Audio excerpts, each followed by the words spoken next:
So, Frau Thomas, bitte sehr. Madame Thomas.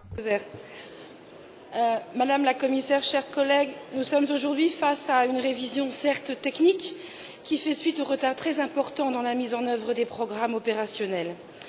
Ainsi, tous les fonds en gestion partagée de la période 2014-2020 sont concernés. Au 31 décembre 2014, plus de 300 programmes opérationnels n'étaient pas encore adoptés et ne pouvaient bénéficier de la procédure de report de crédit offerte par l'article 13 du règlement financier. Tous les États membres sont concernés. Ce sont plus de 21 milliards d'euros qui auraient été perdus sans cette révision. Pour certains États, c'est même l'essentiel des crédits d'engagement de ces programmes qui est impliqué.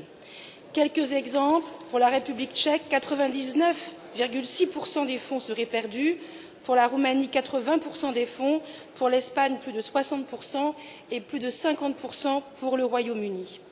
Fort heureusement, l'article 19 du cadre financier pluriannuel permet l'introduction d'une modification d'ici au 1er mai de cette année pour transférer les dotations de 2014 à 2015 en cas de non-adoption de ces programmes.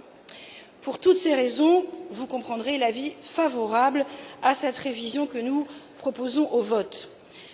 Considérant cependant l'impact territorial qui touche tous les pays et les montants tout aussi considérables, cette révision prévisible s'ajoute à des dysfonctionnements préoccupants de nos budgets.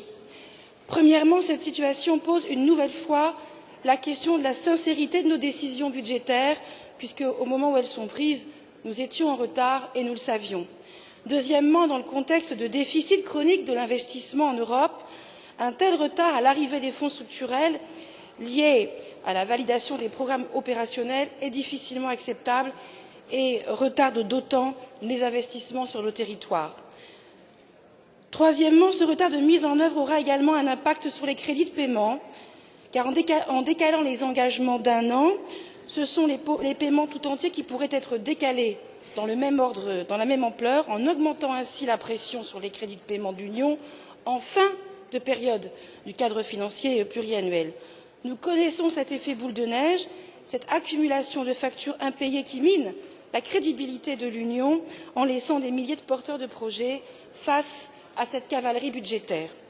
Qu'on m'entende bien, cette révision n'aggravera pas la crise des paiements telle que nous la connaissons actuellement, mais malgré tout, elle risque d'amplifier celle qui nous guette en fin de période et je salue d'autant plus les déclarations de la Commission s'engageant à utiliser toutes les flexibilités offertes par le cadre financier pluriannuel pour limiter l'impact de cette révision. Pourtant, Madame la Commissaire, j'ai bien peur que cette flexibilité ne suffise pas. Le Parlement avait déjà exprimé ses craintes lors de l'accord sur le CFP en 2013. Ce cadre financier, pour la première fois en baisse dans l'histoire de la construction européenne, était et demeure insuffisant et inadapté.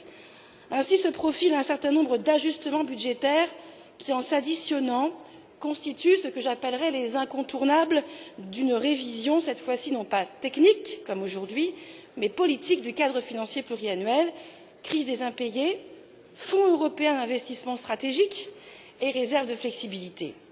Voilà une première liste non exhaustive concernant les dépenses, mais on sait tous ici l'insincérité budgétaire du Conseil, les lamentables négociations de budget annuel, et tout ceci nous pousse à réfléchir à la structure même du budget de l'Union européenne.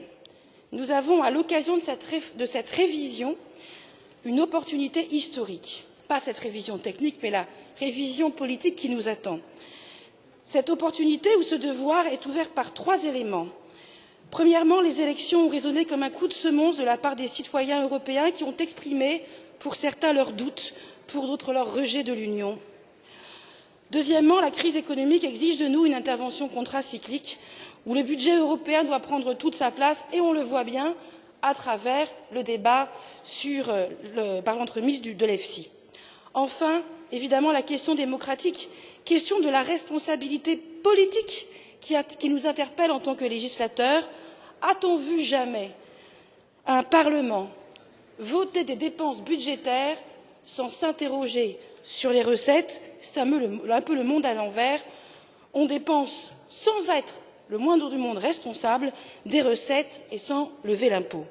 Actuellement, les contributions des États membres constituent 75% du budget de l'Union, une situation qui alimente la logique de ce que l'on appelle improprement d'ailleurs le juste retour, qui brise les ambitions communautaires. Une structure budgétaire qui alimente la crise des paiements en transformant le budget de l'Union en variable d'ajustement des budgets nationaux, mais surtout qui détruit la solidarité entre les citoyens et les peuples de l'Europe, moteur indispensable de notre projet commun. Je crois qu'il me reste une minute, je ne prendrai pas ma minute, Monsieur le Président, dernière minute en conclusion. Il faut annoncer, Madame la Commissaire, le grand retour des ressources propres capables de s'attaquer aux grands enjeux du marché commun et accompagner le projet de société européen. Madame la Commissaire, mon plaidoyer pour une vraie révision post-électorale du cadre financier pluriannuel vient surtout du fait que je partage le sentiment de la Commission.